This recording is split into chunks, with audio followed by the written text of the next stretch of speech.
இயேசுவே புகலிடம், நம் இயேசுவே புகலிடம். இயேசுவே புகலிடம், நம் இயேசுவே புகலிடம்.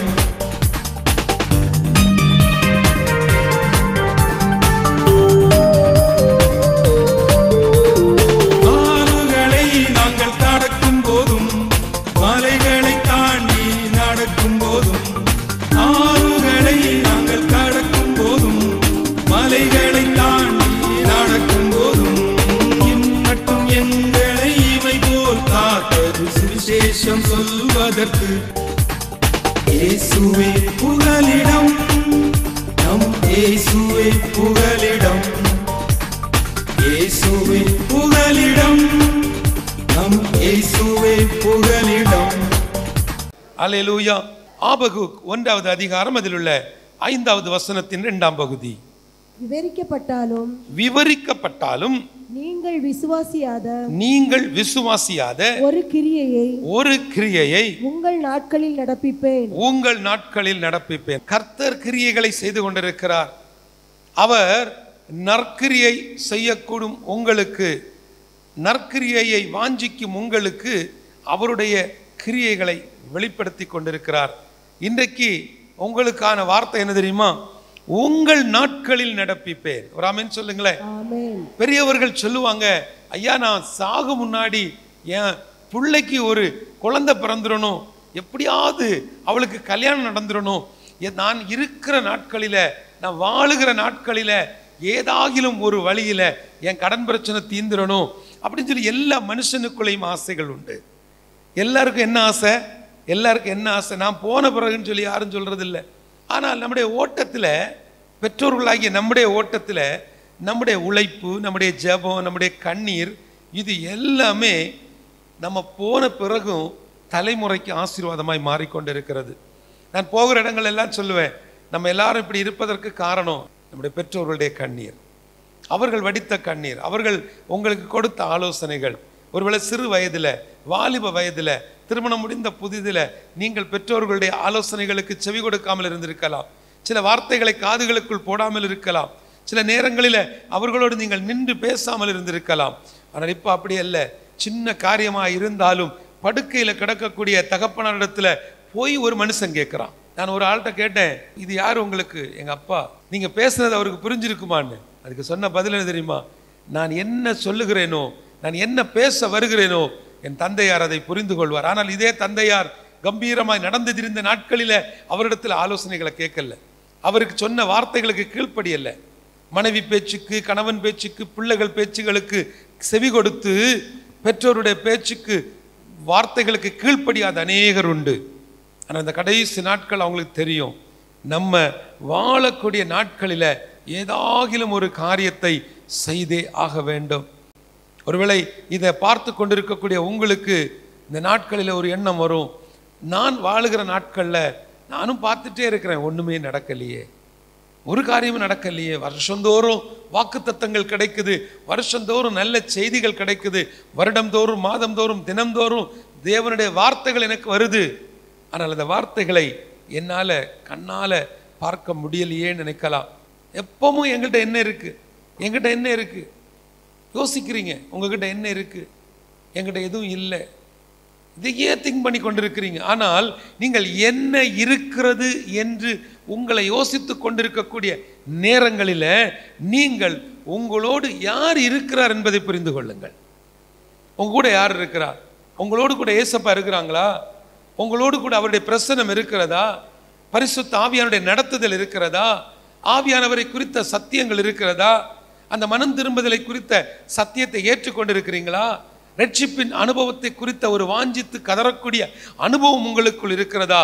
எல்லாவற்றுக்கும் மேல நியாய தீர்ப்பை குறித்த ஒரு பயம், நியாய தீர்ப்பை குறித்த ஒரு எதிர்பார்ப்பு, எனக்கு ஒரு நாள் உண்டு, நான் அவரிடத்தில் கணக்கு ஒப்புவிக்க வேண்டும் என்று சொல்லக்கூடிய அந்த ஒரு உறுதிப்பாடு உங்களுக்குள் இருக்கிறதா?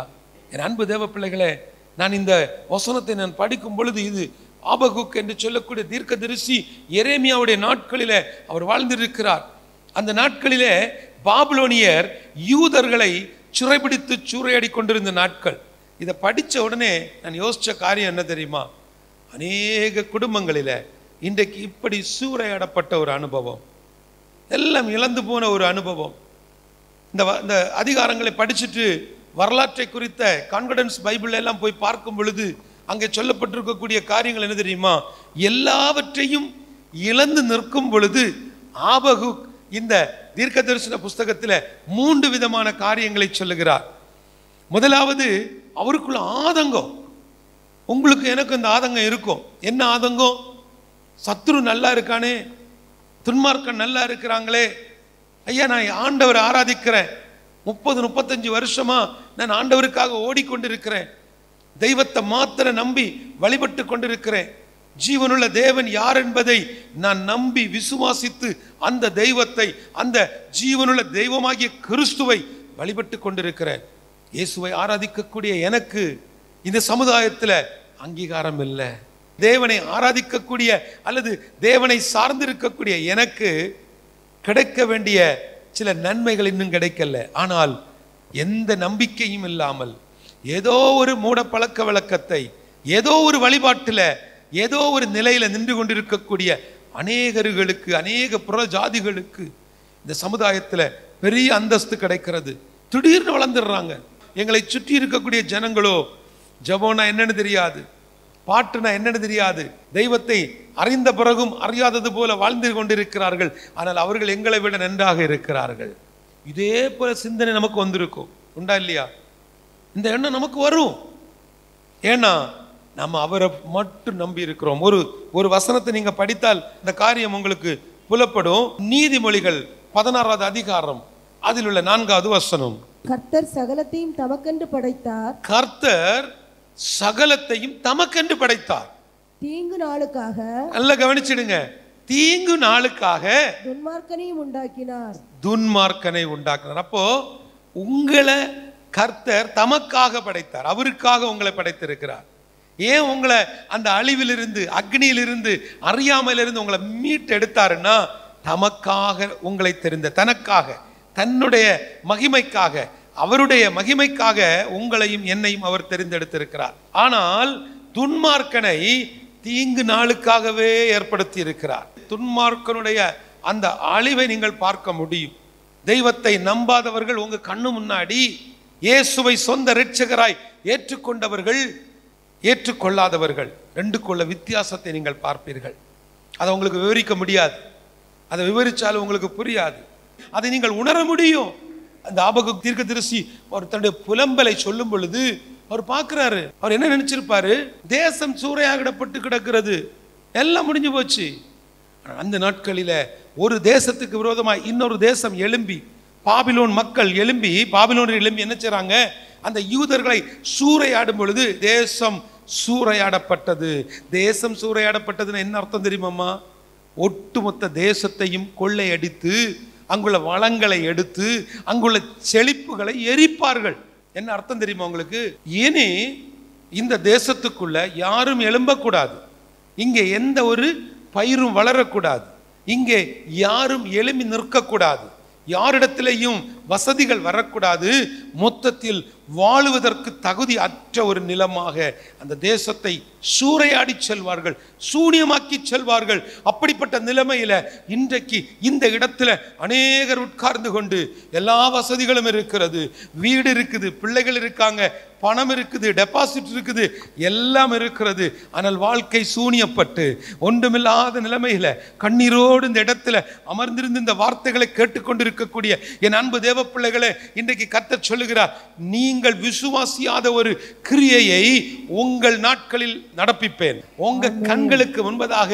சகோதரி, பல வருடமாய் நீ அழுது கொண்டிருக்கிற, கண்ணீர் விட்டு கொண்டிருக்கிற, ஐயோ திருமணம் முடிஞ்சதிலிருந்து என் வாழ்க்கை இப்படி சூனியப்பட்டு போனதே, என்னை கல்யாணம் பண்ணி கொடுக்கும் பொழுது எவ்வளவு பெரிய ஒரு நம்பிக்கை, எவ்வளவு பெரிய ஒரு எதிர்பார்ப்பு, எல்லாவற்றையும் நான் இழந்துட்டு நிற்கிறேன் ஐயா.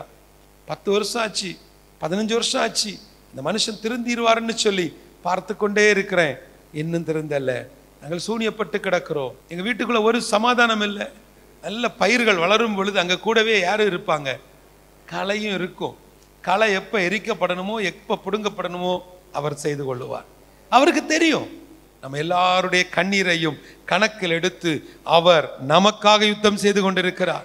ஒருவேளை உங்க வீட்டுக்குள்ளால யாரோ ஒரு நபர், கணவனா இருக்கலாம், ஒரு மகனாக இருக்கலாம், ஒரு மகளாக இருக்கலாம், இல்ல உங்க மனைவியா இருக்கலாம், யாரோ ஒருத்தர் இன்னமும் துன்மார்க்கத்துல வாழ்ந்து கொண்டிருக்கிறாங்க. அந்த ஒரு ஆளுக்காக இத்தனை வருஷம் அழுது கதறிட்டு இருக்கிறீங்க. ஒரு அம்மா என்கிட்ட சொல்றாங்க, என் புருஷன் மட்டும் ரட்சிக்கப்பட்டுட்டா எங்க குடும்பத்துக்குள்ள இருந்து ஒரு 25-30 பேர் எங்க வந்துருவாங்களாம், ஆண்டவருடைய அன்புக்குள்ள கடந்து வந்திருக்க. எனக்கு ஆச்சரியமா இருக்கும். அப்ப இந்த ஒரு மனுஷனை ரட்சிக்கிறதுக்கு ஏன் அவரால் முடியல, ஒரு ஆதங்கம் இருக்கும். ஆனா சரியான நேரத்துல தேவன் அந்த மனுஷனுக்கு முன்குறிக்கப்பட்ட நாளில நீங்க நினைத்தாலும் தடுக்க முடியாது, அவர் ரட்சிக்கப்படுவார். ஒரு ஆமென் சொல்லுங்க. யாரும் தடுக்க முடியாது. என் அன்பு தேவ பிள்ளைகளே, இந்த நாட்களில் நீங்கள் ஒரு காரியத்தை புரியணும். இந்த ஆபகுக் 3 அதில் உள்ள 2வது வசனம், கர்த்தாவே வெளிப்படுத்தினதை நான் கேட்டேன், எனக்கு பயம் உண்டாயிற்று. கர்த்தாவே வருஷங்களின் நடுவிலே உம்முடைய கிரியையை உயிர்ப்பியும் வருஷங்களின் நடுவிலே அதை விளங்க பண்ணும். கோபித்தாலும் இரக்கத்தை நினைத்தருளும். நம்ம எல்லாருக்கும் அந்தந்த வயதுக்கு தக்க, அந்தந்த சூழ்நிலைமைக்கு தக்க கோபம் வரும், எரிச்சல் வரும், பொறாமை வரும். எப்படி? என்ன ஆமை? பொறாமை வரும். சிலருக்கு பார்த்தீங்கன்னா பழி வாங்கக்கூடிய எண்ணம் வரும். இது எல்லாம் வரும். ஆனா இது எல்லாவற்றையும் மேற்கொள்வதற்குத்தான் பரிசுத்த ஆவியானவரை தந்திருக்கிறார். நான் போனாலும் உங்களுக்காக ஒரு தேற்றவாளனை தந்துட்டு போறேன், அவனவன் கிரியைக்கு தக்க பலன் உண்டு. ஆனால் இந்த ஆபகுக் தீர்க்கதரிசியினுடைய வார்த்தைகள் முதலில் அவர் சொல்லுகிறார், அங்கலாய்ப்பு, அவெல்லாம் நல்லா இருக்கிறான், எல்லாத்தையும் இந்த தேசத்தை சூறையாடிட்டு போனவன் நல்லா இருக்கிறான், ஆனா எங்களிடத்துல ஒன்றுமே இல்லைன்னு. அதே அந்த தீர்க்கதரிசி இந்த 2வது அதிகாரத்திலே சொல்லுகிறார்.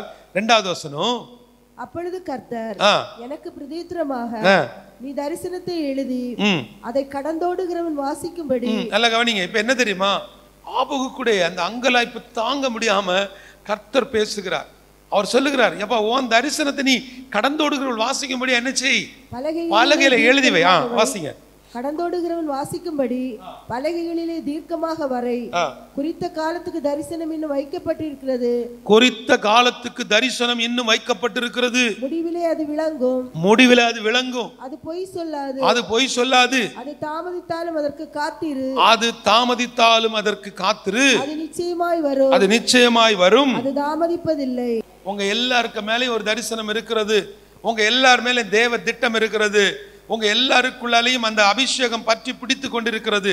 ஒருவேளை நீங்கள் எழும்ப முடியாதபடிக்கு, நீங்கள் பேச முடியாதபடிக்கு, நீங்கள் விவரித்து மற்றவர்களிடத்துல சொல்ல முடியாத அளவுக்கு சில குறைவுகள் உங்களிடத்துல இருக்கலாமே தவிர தரிசனம் பொய் சொல்லாது. அந்த தரிசனம் நிச்சயமாய் நிறைவேறும். உண்மையாக நம்ம மேல ஆண்டவர் வச்ச தேவ திட்டம் அப்படியே நடக்கும். ஆனா அதுக்கு டைம் ஆகும். அந்த நாட்கள் வருகிற வரைக்கும் என்ன செய்யணும்? காத்திருக்கணும். நாம போடுறது நம்முடைய சுய திட்டம். தேவன் அவருடைய திட்டத்தை வச்சிருப்பாரு, சரியா நடக்கும். பொறுமையாய் காத்திருங்க. அந்த கிரியைகள், நம்ம செய்யக்கூடிய கிரியைகளை கர்த்தர் பார்க்கிறார். எப்ப நீங்க உங்க வாழ்க்கையில, உங்க வாழ்நாள்ல நீ வாழ்ந்து கொண்டிருக்கும் பொழுது நான் எதை தருவேன்? உங்களுடைய கண்களுக்கு முன்பதாக நான் அதை நடப்பிப்பேன் என்று சொல்லுகிறார். உங்களுக்கான கிரியை உங்க வாழ்நாள்ல நான் செய்து முடிப்பேன். அப்ப அந்த நம்பிக்கை உங்களுக்குள்ள வரணும். அடுத்தது நீங்க பாத்தீங்கன்னா இதுல ஒரு முக்கியமான ஒரு காரியம் என்னன்னு சொன்னா, இந்த தரிசனம், குடும்பத்தை குறித்த தரிசனம், பிள்ளைகளை குறித்த தரிசனம், ஊழியத்தை குறித்த தரிசனம், சபையை குறித்த இந்த தரிசனத்துல ரொம்ப முக்கியமான ஒரு காரியம். சில நேரங்களில் நான் அதை தனியா யோசிச்சு பார்ப்பேன். என்னுடைய வாழ்வில் சில தரிசனங்களுடைய தாமதத்துக்கு என்ன காரணம்னு பார்த்தா, என்னோட திருப்பிக் கொள்ளுங்க நீதிமொழிகள் 16வது அதிகாரம் 7வது வசனம். நம்முடைய வழிகளை குறித்து ஆண்டவர் பேசுகிறார். ஒருவருடைய வழிகள் கர்த்தருக்கு பிரியமானதா இருந்தால் உன்னுடைய சத்துருக்களும் அவனுடைய சமாதானமாகும்படி செய்வார். அவருடைய கிரியைகளை நீங்களும் நானும் வாழுகிற நாட்களிலே அவர் சொல்லுகிறார், நீங்கள் விசுவாசியாத ஒரு கிரியையை உங்கள் நாட்களிலே நடப்பிப்பேன். அப்ப நீங்க செய்ய வேண்டிய காரியம் என்ன? உங்கள் வழிகளை அவருக்கு பிரியமா மாற்றணும். நீங்க அப்படி மாற்றும் பொழுது அந்த சத்துருக்கள் உங்களுக்கு என்ன ஆவாங்களா? உங்களுக்கு சமாதானமாய் மாறுவார்கள். அடுத்ததாக நீங்க பாத்தீங்கன்னா இந்த ஆபகுக்கு செய்த இன்னொரு முக்கியமான காரியம் என்ன தெரியுமாங்க? இவ்வளவு புலம்புனவர், இத்தனை கேள்விகளை கேட்டவர், அடுத்தது கொஞ்சம் இறங்கி வரார். ஆபகுக்கு 3வது அதிகாரத்துல நீங்க அப்படியே வந்து 17வது 18வது வசனம். அத்திமரம் துளிர் விடாமல் போனாலும் திராட்சை செடிகளில் பழங்கள் உண்டாகாமற் போனாலும் ஒலிவ மரத்தின் பலன் அற்று போனாலும் வயல்கள் தானியத்தை விளைவியாமற் போனாலும் கிடையில் ஆட்டு மந்தைகள் முதலற்று போனாலும் தொழுவத்திலே மாடு இல்லாமற் போனாலும் நான் கர்த்தருக்குள் மகிழ்ச்சியா இருப்பேன், என் ரட்சிப்பின் தேவனுக்குள் களி கூறுவேன். அடுத்த வசனம். ஆண்டவராகிய கர்த்தர், சேர்ந்து சொல்லுங்க, ஆண்டவராகிய கர்த்தர் என் பலன், அவர் என் கால்களை மான் கால்களை போலாக்கி உயரமான ஸ்தலங்களில் என்னை நடக்க பண்ண. எல்லாரும் கரங்களை தட்டி கர்த்தரை மகிமைப்படுத்துவோமா? பாருங்க, அவ்வளவு புலம்புனவர், அவ்வளவு கேள்வி கேட்ட ஆபகுக்கு கர்த்தர் தரிசனமாய் சொன்ன காரியம் என்ன? எப்பா, உன் தரிசனத்தை எழுதி வை, அந்த தரிசனம் நிறைவேறது வரைக்கும் நிற்கணும். நான் இந்த வசனத்தை தியானித்து ஒரே ஒரு சம்பவத்தை சொல்லி நான் உங்களுக்காக ஜெபிக்க போகிறேன். 14வது வசனம். இந்த சத்துருக்கள் எப்படி எழும்புறாங்கன்னு பாருங்க. ஆபகுக்கு 3வது அதிகாரம், அதில் உள்ள 14வது வசனம். என்னை சிதறடிப்பதற்கு பெருங்காற்றை போல் வந்தார்கள், சிறுமையானவனை மறைவிடத்திலே பட்சிப்பது அவர்களுக்கு சந்தோஷமா இருந்த போதும். எல்லாம் கவனிங்களேன், ஒரு சம்பவம், நல்ல ஒரு சம்பவத்தை சொல்லித்தாரேன். சில நேரங்களில் உங்களை சிதறடிப்பது சிலருக்கு நோக்கமாய் இருக்கும். உங்க குடும்பத்தில் உங்க சந்தோஷத்தை கெடுப்பது சிலருக்கு ஒரு பெரிய திட்டமாய் இருக்கும். நீங்க நல்லா பாத்தீங்களா? கிறிஸ்துவின் பிள்ளைகளை சிதறடிக்கணும்னு நினைச்ச உங்களுடைய நிலைமை என்னாச்சு? பவுல் அவர் சிதறடிக்கணும்னு பெரிய பிளான் போட்டாரு. ஆனா கடைசியில சிதறடிப்பேன்னு சொன்னவரை வச்சு தேவன் அவருடைய நாமத்தை உயர்த்திட்டார். அவர் சொன்ன வார்த்தைகள் நீங்க விசுவாசிக்கணும். புரியுதா உங்களுக்கு? ஏன்னா நீங்க இன்னைக்கு நிறைய பேர் இந்த இடத்துல என்னுடைய ஆவியில நான் உணர்கிறேன், சிதறடிக்கப்பட்ட அனுபவம், சிதறடிச்சு போயிருக்கிறீங்க, ஒண்ணுமே இல்லை, எல்லாம் அப்படியே உடைக்கப்பட்ட அனுபவம், சூனியமாக்கப்பட்ட ஒரு அனுபவம், உங்களுக்கு புரியல. ஆனா இன்றைக்கு சொல்லுகிறேன், விசுவாசத்தோட சொல்லுகிறேன், உங்க மேல தேவன் வைத்த கிருபை பெரிதா இருக்கிறது. ஒருவேளை மற்றவர்களுடைய பார்வையில அந்த அத்திமரம் உங்களுடைய வாழ்க்கையில் அது துளிர் விடாமல் போயிருக்கலாம். இதுவரைக்கும் கனி கொடுக்கலையா, அது கனியே கொடுக்காம போகலாம். ஆனால் எது நடந்தாலும் இல்லைன்னாலும் என் ஆண்டவருக்குள்ள நான் மகிழ்ச்சியா இருப்பேன், எப்போது நான் சந்தோஷமா இருக்கேன். எவ்வளவு பிரச்சனை வரட்டுங்க, எத்தனை பாடுகள் வரட்டு, அவர் கொடுத்த பலன். என் அன்பு தேவ பிள்ளைகளே, இங்கே மார்க் 6வது அதிகாரம், அதில் உள்ள 46 முதல் 51 வரை உள்ள வசனம். இங்கே சிதறடிக்கப்பட்ட ஒரு சூழ்நிலைமை உங்க வாழ்க்கையில வந்திருக்கு. இது எப்படி வந்துச்சு? ஏதோ ஒரு காற்று அடிச்சிருக்கு, ஏதோ ஒரு காற்று. அது எப்படிப்பட்ட காற்றா வேணா இருக்கலாம். உங்க குடும்பத்துக்கு விரோதமாக, உங்க ஊழியத்துக்கு விரோதமாக, உங்களுடைய தனிப்பட்ட வாழ்க்கைக்கு விரோதமாக, உங்களுடைய பலகீனங்களுக்கு, உங்களுக்கு இருக்கக்கூடிய இந்த சுகம் ஆரோக்கியத்துக்கு விரோதமாக ஒரு பெரிய ஒரு பலகீனத்தை கொண்டு வந்து உங்களை எழும்ப விட முடியாதபடிக்கு அப்படி ஒரு சிதறடிப்பின் அனுபவம். நீங்க யோசிச்சு கொண்டிருக்கிறீங்க, இது எங்க போய் சொல்றது, யார்கிட்ட போய் அழுறது, இந்த வயசுக்கு பிறகு நான் எதுக்காக இப்படி டாக்டர்கிட்ட போகணும், அழுது கொண்டிருக்கக்கூடிய இந்த நிலைமையில இருக்கக்கூடிய உங்களுக்கு இப்போ மார்க் 6ல் சொல்லப்பட்டிருக்கக்கூடிய இந்த காரியம், அதாவது 46வது வசனம். அவர் ஜனங்களை அனுப்பிவிட்ட பின்பு ஜெபம் பண்ணும்படி ஒரு மலையின் மேல் ஏறினார். சாயங்காலமான போது படவு நடுக்கடலில் இருந்தது, அவரோ கரையிலே தனியா இருந்தார். நல்லா கவனித்துக் கொள்ளுங்க, இந்த வசனத்துக்குள்ள முக்கியமான ஒன்று, அவர் ஜெபிப்பதற்கு. சிதறி கிடக்கக்கூடிய உங்களை திரும்ப ஆண்டவர் ஒன்று சேர்க்கணும்னா நீங்க திரும்பவும் எங்க வரணுமா? அந்த ஆதி அன்புக்குள்ள வரணும். அப்படி நீங்க வரும்பொழுது கூட்டத்தோட கும்பலா 10ஓட 11 ஆண்டவர் எதிர்பார்க்கல, நீங்கள் தனியாக வர வேண்டும். ஒரு ஆமென் சொல்லுங்களேன். ஆண்டவர் எதிர்பார்க்கிற ஒன்று தெரியுமா? அங்கே அவர் ஜெபம் பண்ணும்படி ஒரு மலையின் மேல் ஏறினார். நீங்க இப்ப எப்படி இருக்கீங்க தெரியுமா? படகு தனியா கடலுக்குள்ள நிக்குது, இவர் எங்க நிக்கிறாரு? கரையில தனிமையா நிக்கிறார். அங்க ஒரு தனிமை, இங்க ஒரு தனிமை.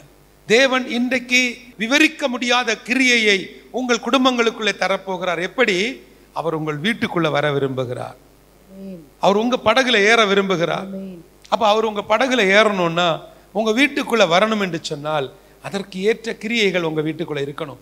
அப்போ உங்க வீட்டுக்குள்ள இருக்கக்கூடிய துர்க்கிரியைகளை மாற்றி உங்க வீட்டுக்குள்ள நற்கிரியைகளை நீங்கள் தொடங்கணும்.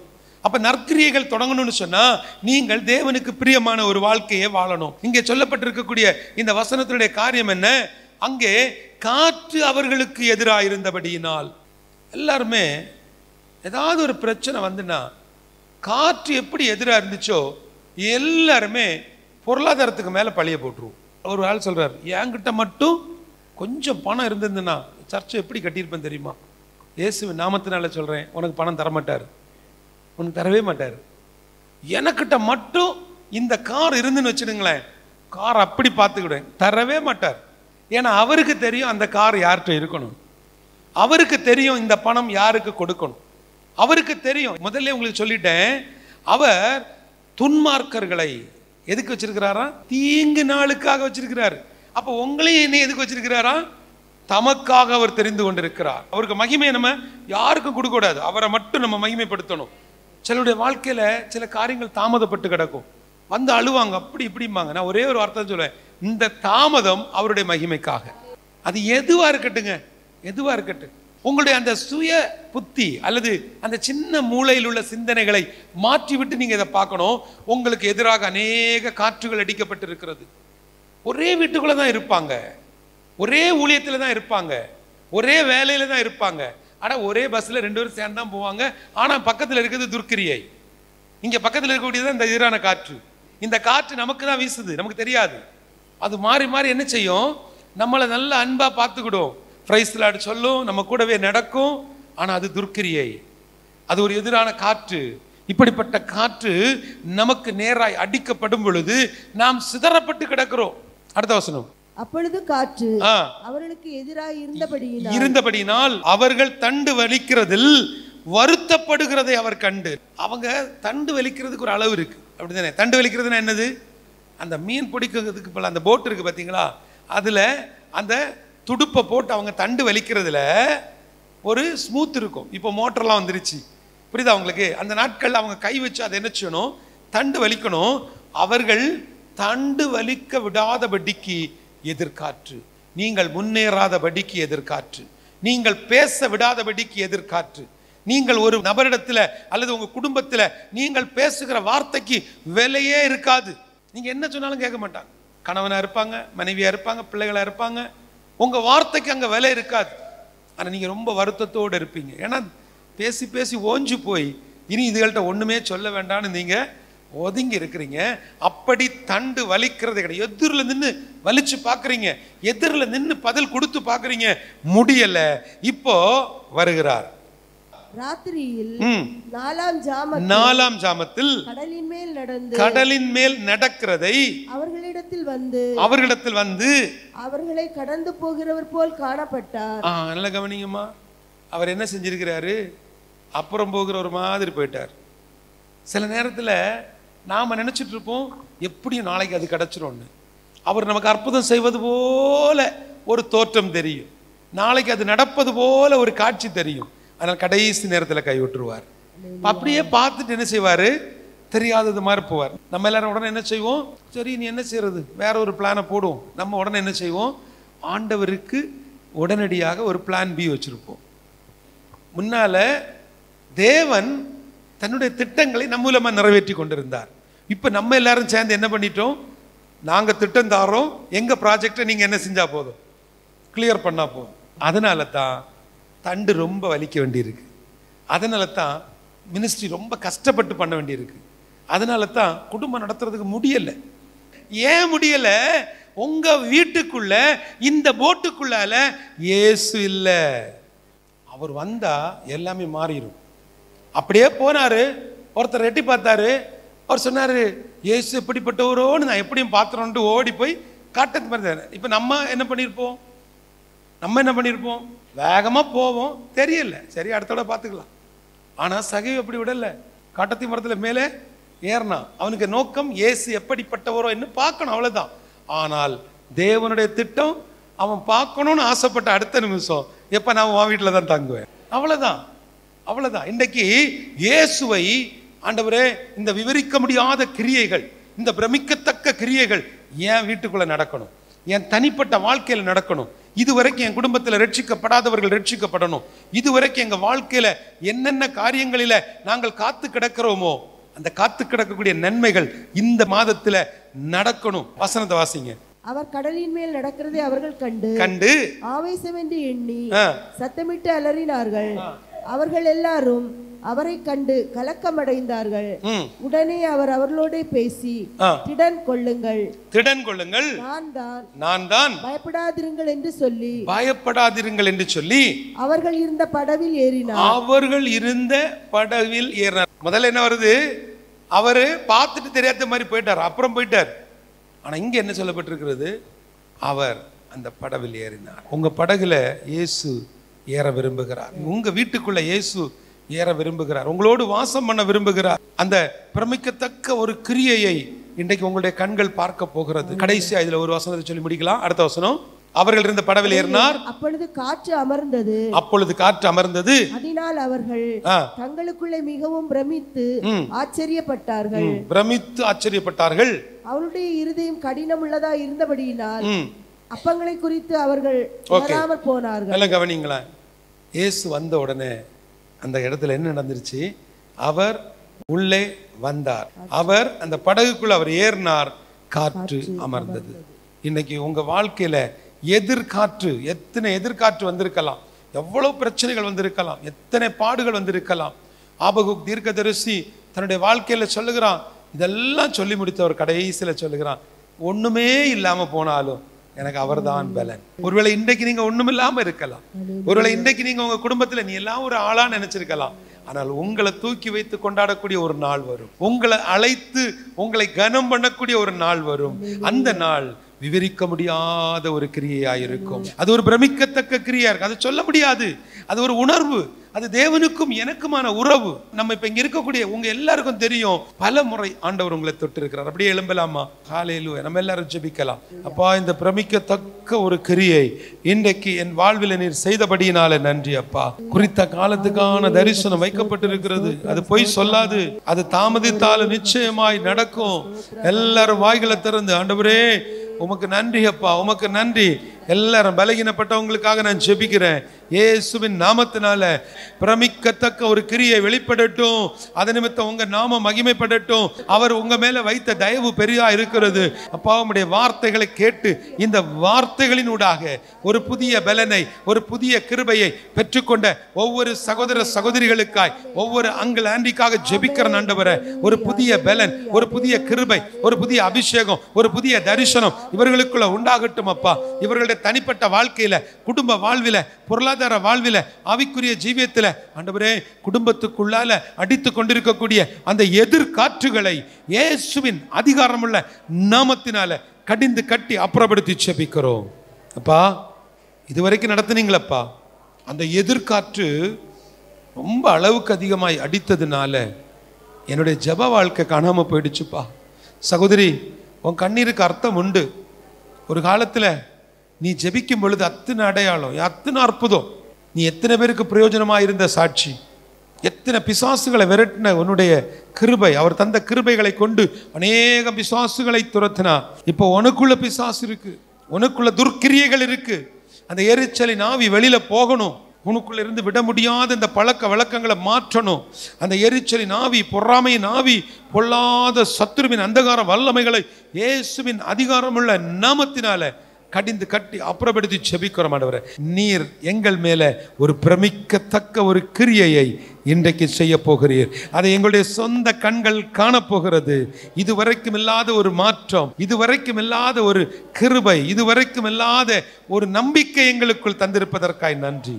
கர்த்தருடைய கிருபை தங்கட்டும், உங்களுடைய பரிசுத்த கரம் தொடட்டும். இயேசுவின் மூலம் ஜெபிக்கிறேன் நல்ல பிதாவே.